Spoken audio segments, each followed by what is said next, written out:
Hi, my name is Grace Nuevo and I work for the Caring Center for Women. I'll define 3 categories of exercise. Aerobic exercise is the first. Walking is an excellent aerobic activity. Cycling, rowing, stair machine climbing, and other endurance type activities are also great. Swimming and water aerobics are excellent for people with arthritis. Low impact activities are recommended because they are less likely to result in physical injury. Running on a street is a high impact activity because of the stresses on the feet and legs as they strike the ground with each step. There is no age-specific heart rate recommendation. A specific heart rate is not necessary to achieve health benefits. If you are breathless, fatigued, and sweating, you have worked hard enough.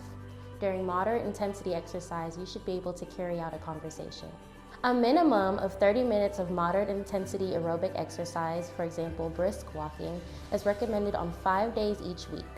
Alternately, you can perform 20 minutes of vigorous intensity aerobic exercise, such as jogging, on 3 days each week.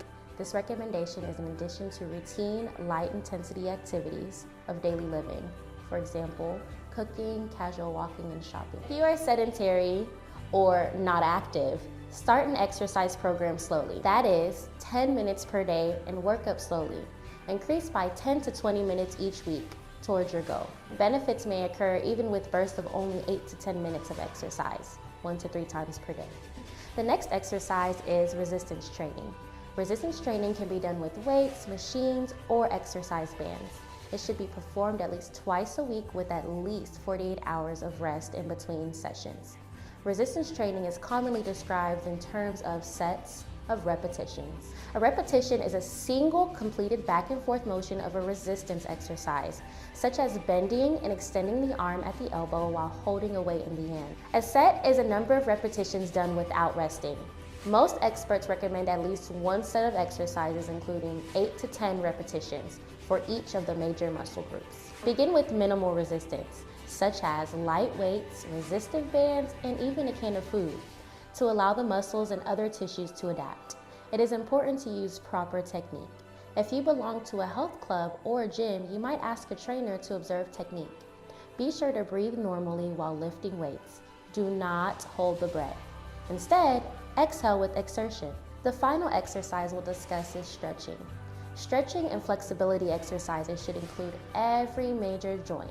For example, the hips, back, shoulder, knee, upper trunk, neck, etc. It is best not to stretch cold muscles, so engage in a few minutes of low-intensity aerobic exercise first.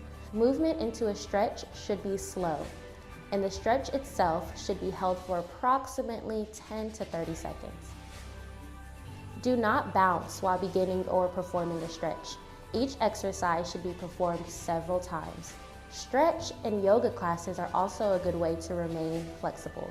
The stretch should not cause pain, but only mild discomfort.